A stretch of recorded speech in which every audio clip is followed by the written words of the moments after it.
بسم الله الرحمن الرحيم.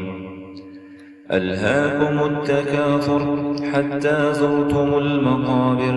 كلا سوف تعلمون ثم كلا سوف تعلمون.